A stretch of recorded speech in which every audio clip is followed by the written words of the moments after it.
So today I have Emily Bieker, who's a flutist with the New World Symphony, and she's one of my really, really good friends, and she's done really well at several auditions.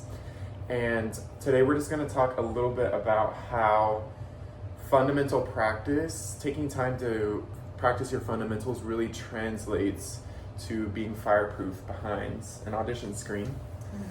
So just a little side story. I took 2 auditions in February that I did not get past the semifinal round for, and in those 2 auditions I felt like I had the same consistent problem in all of the rounds, and that was just fundamentally getting my air moving right away. I felt like it took me halfway through the excerpt to feel like my support, my air stream was like where it needed to be. And so I was talking to my friend Emily, and she said, well, what are you doing in your fundamental routine to counteract that? And I was like, nothing. So, and from then on, I started practicing a lot of starting notes, doing long tones, not just to do long tones for sound, but also doing them to practice consistency of coming into a phrase the way I want it to. Starting a note how I want it to, not just starting it as, mezzo forte to piano or piano to fortissimo, but really trying to play with the air and get it moving right away. So I'm just gonna ask Emily a couple questions, and yeah. So there's 2 things that you talk a lot about, and that's legato and also articulation in terms of getting your air moving correctly, quickly. So we're gonna go over 2 things that she likes to do. The first one is air attacks. So Emily's gonna talk about how she practices air attacks, how that translates to excerpts, and then how that also translates behind being fireproof behind the screen. So Emily Bieker. Yeah, so one of my exercises that I do every single day is air attacks, and lately, as I've been preparing for auditions this spring, I practice them without any vibrato on them, and I'll usually start on notes that are a little harder to start. So for me, those are middle of the staff, E, E flat, those notes. So I'll go, and I'm focusing on having that push of air come from right down here, nothing right here, because that's usually when the note cuts out, is when we're too tight in the throat. So I go all the way down chromatically, all the way up chromatically, but staying on that same note, and then I'll do it again and add in vibrato. That way I can feel my air releasing, and there's a freedom of movement throughout. So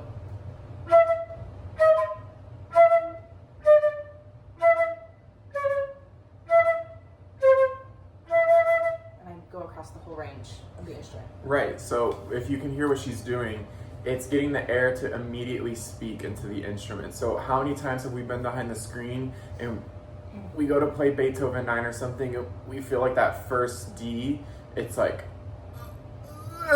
you feel like you just can't get it going. Something like this would be a really good way to practice that aspect of your playing in a fundamental routine, so that when you go to an excerpt like Beethoven 9, you're not having to piece things together. Your playing feels like it's ready to attack that fundamental part of the excerpt. So that's a really good one. So that would translate to, I'm guessing, something like the Leonore, the triplets in the Leonore. Yeah. Or maybe even something like starting the Mozart concerto, on like coming in on like a broad, strong G major, D major, G to D, G major to a D Yes. fifth, just having a big, broad, vibrant sound behind a screen in a huge hall that you need to fill up right away. So the next thing we're going to talk about is playing with an extremely beautiful legato. So believe it or not, on most audition panels, there's probably only going to be 1 or 2 people that play your instrument.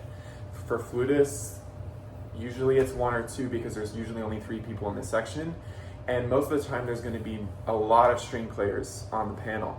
So string players use a bow instead of air, so when they hear a consistency of air problem in a wind player's audition that doesn't sound like a bow, it just automatically sounds not right to them. They're like, wait, what? Why is it not connecting? Why does it sound like each note is a different note? So Emily's gonna show us a way that she's been practicing her long tones, and then again, how that translates to a certain part of an excerpt.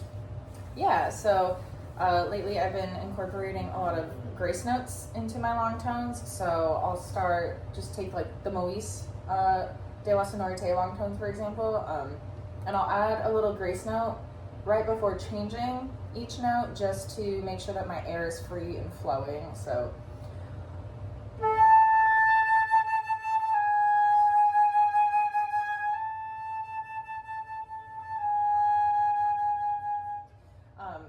and so I'll practice that a couple times, and then I'll take the grace note out, but keeping that feeling of freedom of air in there. So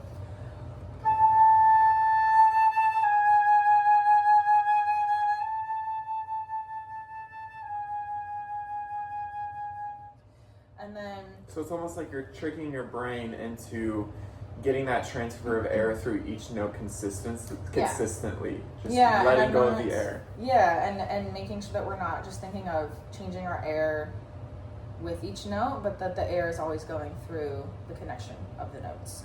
And I practice that a lot in many different ways on many excerpts, whether they're legato or not legato, actually. So one of the things I struggle with is in the opening of Leonore, with the triplets.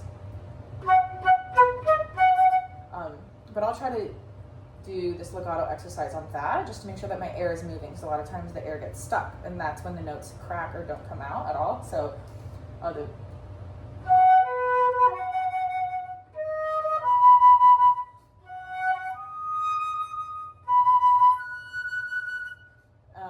and then you can try it without the grace notes. So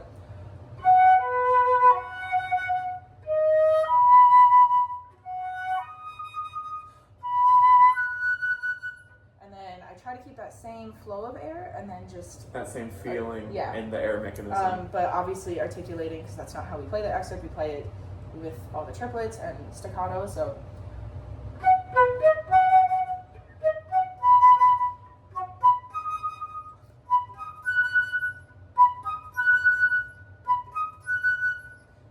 amazing. So yeah, so just find little tricks for you that work into tricking your brain into overcoming fundamental obstacles, because like the title of this episode, technique is just fundamental coordination. And if you can really feel grounded in that fundamental coordination behind a screen where it's dead silent and you're having to come out, make a sound out of thin air, you can really feel that fireproof, underneath your feet, and like, my fundamentals are in place and I'm ready to go. My work is done, and all I need to do is just blow and play. Do you feel like you practice more fundamentals leading up to an audition, like the week before, and maybe back off the number of excerpt practice you're doing? Or do you feel like maybe you take more time off of the flute and maybe a little bit more rest? Yeah, well, I would say my fundamental practice starts even before I start practicing the excerpts for the audition. I want to feel like I can play the flute before I try to start tackling the excerpts. When auditions have gone well, it's usually not because I put time into the excerpts, but not because I only put all my time into the excerpts. It was because I put a lot of time into my fundamentals and could play the flute and do what I wanted. Because many times, you're asked to play the list they give you, but then also sometimes they want you to change something, so you have to be able to be flexible and being able to have the tools to change on. Right. When we've been in those final rounds where they're like, can you play that slower? Can you play it faster? Can you play it softer? Can you play it even softer? What about even softer? Mm-hmm. And so when you're behind that screen and you're freaking out, challenging yourself in your fundamentals this way, taking the excerpts out of the scenario, really gives you that strong foundation you need for your nerves and your confidence. And I do want to feel good and relaxed, so I will put a lot of time into the excerpts, but that week leading up, I try to focus more on just conditioning and reading through the excerpts, randomizing them. I will also just go through and practice just the starts of them, really practicing starting them and ending them, because I think usually if you start it well, the rest of it goes pretty well. That's true. So. Very, very true. It's always the start that feels like the hardest hill to climb. But the fundamentals are a constant in my daily practice. Yeah. Well, thank you so much, Emily, and I'm sure everyone will find a lot of helpful tips in this video. And comment below like any other questions. I'm gonna have a couple of my friends talk about more things, some mental things, some inspirational things, and then obviously some flute and piccolo stuff too. So leave a like and comment. And thank you so much to Emily Bieker of the New World Symphony.